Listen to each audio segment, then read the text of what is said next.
North Korea best not make any more threats to the United States. They will be met with fire, fury, and frankly, power, the likes of which this world has never seen before.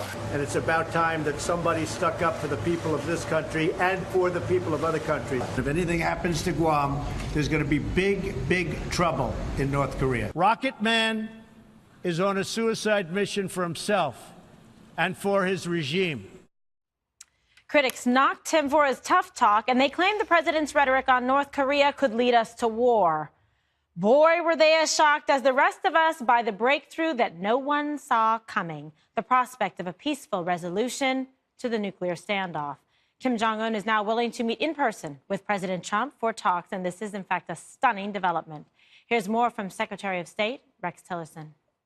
I think this was the most forward-leaning report that we've had in terms of Kim Jong Un's not just willingness, but his strong desire for talks. So I think it was really what changed was his posture in a fairly dramatic way that, in all honesty, came as a little bit of a surprise to us as well, that he was so forward-leaning in his conversations with the delegation from South Korea. It will take several weeks to agree on timing and location for the talks, but the president said it will happen by May. He is, of course, winning some unusual praise from critics, but there's also plenty of skepticism about upcoming sit-down. Okay, skipping you, Greg.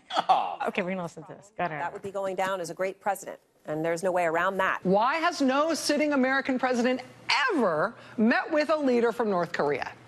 Why has that never happened in all the decades North Korea has existed as a nation? Why hasn't any other president ever done? Should I take that to mean that this might be a particularly risky or even an unwise move? There's a better chance that a meeting between Kim Jong Un and Donald Trump could actually be successful. This is a breakthrough and a significant opportunity for us if we play it right. It's not just about Donald Trump, it's about Moon Jae-in. Kim Jong Un is getting something that his father and grandfather wanted, the optics of sitting down at the table as equals, face to face with the President of the United States, in this case, Donald Trump. Okay, Dana, so do you think that the president is getting, appropriate kind of evaluation and consideration for the steps that he's taken that have resulted in this historic outcome? On balance, I think so. I think he's getting, I would call it a net plus in terms of coverage for him on this, with a little dose of skepticism, not about the president, but about Kim Jong Un, and appropriately so, because in 1996 and in 2005, they tried the same thing, not exactly face-to-face talks, but they wanted talks in exchange for something. And in this case, it seems that depending on what Kim Jong Un actually does, they might actually get nothing for it, right? They want the talks for what? They're going, supposedly, he says he won't do any missile tests between now and whenever this meeting takes place. And we haven't heard other things from Kim Jong Un of what he would want. Now, that said, it is a different situation now than 1996 or 2005 because apparently he does have nuclear weapons now. So he comes to the table in a much different position.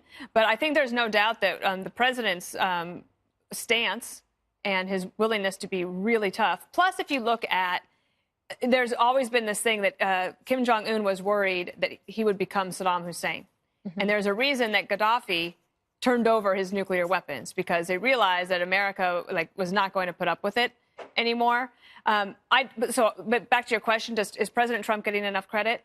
I think so, and I think that also he can't worry about it too much because leadership is doing things that might not necessarily be popular at the time, but looking back could be very popular. For example, when he said fire and fury back in, I don't know, when was that, last spring, and he was at Bedminster, and there was a huge firefight about that in the media, like, oh my gosh, it's so bellicose and he's going to lead us to nuclear war. Well, actually looking back, and even in Vanity Fair and the New York Times and several of those people there, Panetta and Brennan are all looking back saying, it's actually worked in getting to this point. So I think on balance, he's getting enough credit. Yeah, and if that's what the goal is. The goal shouldn't be necessarily credit. It's the outcome, which is denuclearizing North Korea. Absolutely. So, and that's the intended outcome and perhaps the eventual outcome. But nevertheless, if you look at the time frame here, Congressman, this is quite quick turnabout for President Trump coming in and being able to achieve this kind of diplomatic, accord in terms of being able to sit down with him, to discuss this, and to do something that benefits not only the United States, but, the rest of the world. It reminds me of what Ronald Reagan did. He took this doctrine of peace through strength, and I think Donald Trump laid down the line real early, earned a reputation that he was willing to do what it took to protect the United States, protect Guam and the allies that we have around the country or around the world. And I think that's paying off in great dividends. And it did happen fairly quickly. There are going to be a lot of gyrations. And if they delay the timeline or whatnot, but we need to let this play out because President Trump has put us in a position where we can actually prevail and make the world a better, safer place. Okay, Greg. Well, obviously, if this were Obama, they would already have demolished Mount Rushmore, and they'd put 4 Obama heads right there. But I want to hit the point about the optics. They say by elevating Kim, the optics he's getting something for nothing. It may actually help Rocket Man, but why wouldn't he do it? The point is, that's going to be part of the deal. He's going to be in a deal that is going to probably help him survive. But in order for this to succeed, we have to be super skeptical, and we also have to make sure that there is restitution for Otto Warmbier, right? He has to be part of this equation, and President Trump has spent a lot of time with Otto's dad, so I'm pretty sure that that's going to be part of the deal. They should find out what happened to Otto. They should find the people who were responsible for that horrible, horrible treatment, and they should punish him. I think that's as big to me personally. I know it may seem irrational as making sure that there are inspectors there to look at their nukes, but I think it should be part of it because you can't let him get away with that. But obviously, the sanctions worked, and the sanctions worked because they're I would call the sanctions the Trump handshake, right? It's the handshake that doesn't let go and just gets tighter and tighter and tighter. That should be. Well, I'm going to coin that the Trump handshake because it can go on forever. There's no end to these sanctions. If you're going to always make them worse, and I think they're realizing that this isn't going the way they want to go. And also, he targeted companies, which is I think is pretty new. I mean, you target countries, but you target their companies. That's kind of interesting. But I am skeptical. But I will also say this that It's an interesting contrast between how Republicans do foreign policy and Democrats. Democrats are like the single parent, but Republicans are like both parents. You've got the carrot and the stick, and Democrats always think all they have to do is yell "world peace" and it'll happen. No, you actually need a carrot and you need a stick, and I think Trump has been really good at wielding that stick. Okay, Juan. Well, I'm just puzzled because, I think what I heard was rhetoric that was threatening, hostile, and made people fear that President Trump might, in fact, decide it was time to do a unilateral strike against North Korea. I don't think it led to this. I think what led to this was the South Korean president actually taking the risk of coming together and saying, you know what, we want to reunify. We want the peninsula to be one. Why don't you North Koreans join us at the Olympics, march in with us, let's talk, let's have some talks. Remember, there were going to be talks between Vice President Pence who went. Those talks broke down, but the South Korean president did meet.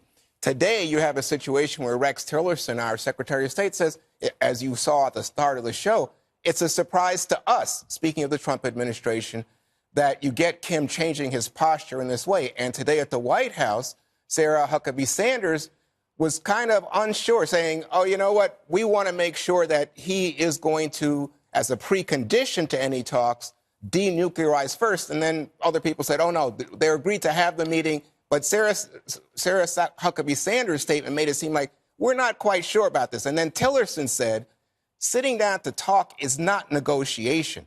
So I think to myself, the way that we're casting this conversation is big win for Trump or not. Is he getting enough credit or not? And I'm just thinking the real issue here is how do we deal as a country with North Korea, and are we doing so effectively? But the South Koreans were the first ones to say it was the presence of Donald Trump and the position he took that led to this position. And Obama's policy of appeasement was getting us nowhere other than going backwards. I don't think it was appeasement. I think, in fact, if you go back to Republican administrations, if you go back even like to George H.W., then Clinton, then George W., and then Obama, all of them have tried in some way to make a deal.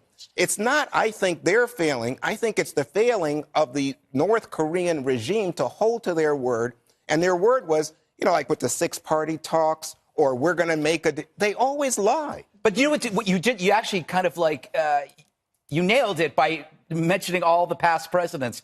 This one's obviously different. We actually are the crazy person on the street for once. And that is working. He is unpredictable.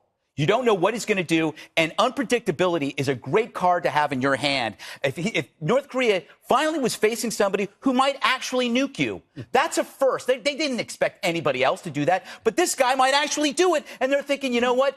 With the way the sanctions are going, the way they're going after companies, this guy, it's not going to end well for us. And it may still not end well for Kim, because the other thing we're not talking about is, and I disagree, Wanda, I'm not presenting it as good for Trump or it's bad for Trump. I'm worried about the people in North Korea because they still got, we still have to address that. I mean, if they're still starving, do we want to say it's a great, it probably is better for the world that he's denuclearized, but what about them? I just wonder if it's the rhetoric. I mean, everybody seems to be saying, oh, because Trump had this bellicose rhetoric, that shifted Kim's posture. I don't know that. Apparently, neither does Rex Tillerson. But the South Korean, what they said Jason, was the Koreans say that at the White House in order to. I mean, we know. Yes. It is. All of it is a piece of something. A part of the equation. We know why. Except for there's one other thing that I think we don't know a lot about.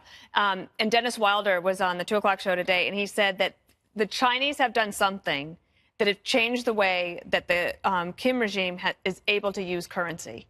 And that I don't really understand how all of that dark money stuff works, but basically, if the regime doesn't have a way to pay off the generals in order to keep them in line, then he realizes he's going to have to do something. And they have a South Korean president now that they did not have during the Obama administration, who is much more willing to say to the North Koreans, let's try to work this out. And that it just depends on who you end up with. And right now, what we've ended up with is a president who is willing to do what it takes to stop North Korea from having a nuclear weapon. And you have Kim Jong Un squeezed enough that he's figuring, well, let me try this gambit and see if I can get him to the table. He's certainly unconventional in terms of his approach, but I think it is part of the puzzle and the piece that has worked here, because it certainly it's the only thing really different in terms of what you look at. It's also different that he has a nuclear weapon now. That's that too. Different And then I also think there's the China piece in terms of their influence behind the scenes and putting pressure. Will Dennis Rodman go? I hope so. Because he could be the secret weapon. All right, let's not dumb down the segment.